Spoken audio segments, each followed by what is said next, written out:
कहानी शुरू होती है 12 अप्रैल 1961 में, जब सोवियत संघ ने यूरी गागरिन को अंतरिक्ष में भेजकर और उन्हें सही सलामत पृथ्वी पर लाकर इतिहास रच दिया था।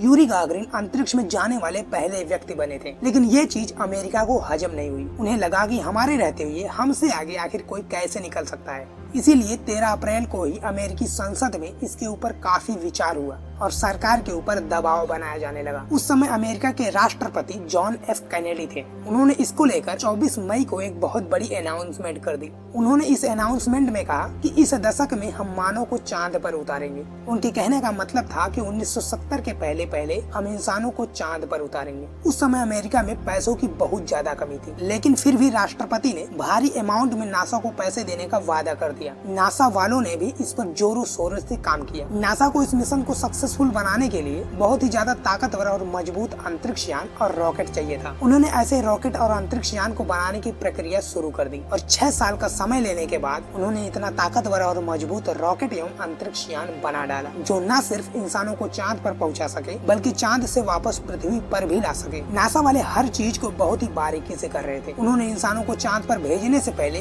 कई बार उन्हें स्पेस में भेजकर वापस पृथ्वी पर लैंड कराया, ताकि वो ये जान सके कि इंसानों की सेफ्टी के लिए कैसा स्पेस सूट बनाना चाहिए। इसी परीक्षण के दौरान ही 3 एस्ट्रोनॉट मारे भी गए थे। असल में 21 फरवरी 1967 को एक मिशन किया गया था। इस मिशन में 3 एस्ट्रोनॉट अंतरिक्ष में जाकर वहाँ से वापस पृथ्वी पर आते। एस्ट्रोनॉटों को अंतरिक्ष में करीब 14 दिन तक रहना था। मिशन का नाम रखा गया अपोलो 1। 21 फरवरी 1967 को जब अपोलो 1 को लॉन्च किया गया तो इसमें एक भयानक विस्फोट हो गया और उसमें बैठे 3 astronaut Virgil Gus Grissom, Edward Higgins White और रोजर काफी मारे गए थे। लेकिन अमेरिका को उस समय कुछ नहीं दिख रहा था। वो बस चांद पर उतरना चाहता था और चांद पर उतरकर वो दुनिया को बताना चाहता था कि वो सोवियत संघ से आगे है। 3 एस्ट्रोनॉटों के मरने और अपोलो 1 के फेल होने के बाद भी उन्होंने अपने काम को जारी रखा और उसी स्पीड में जितनी स्पीड में वो पहले कर रहे थे और अंततः वो दिन आ गया जब उन्हें चांद पर उतरना था। 16 जुलाई 1969 के दिन अंतर्राष्ट्रीय समय अनुसार दोपहर 1:32 पर अपोलो 11 नाम के मिशन को लॉन्च किया गया। अपोलो 11 में सैटर्न 5 नाम के एक रॉकेट को यूज में लिया गया था। इस रॉकेट की लंबाई 100 मीटर से भी ज्यादा थी। इसका वजन 2800 टन था और ये पृथ्वी की कक्षा में 130 टन वजन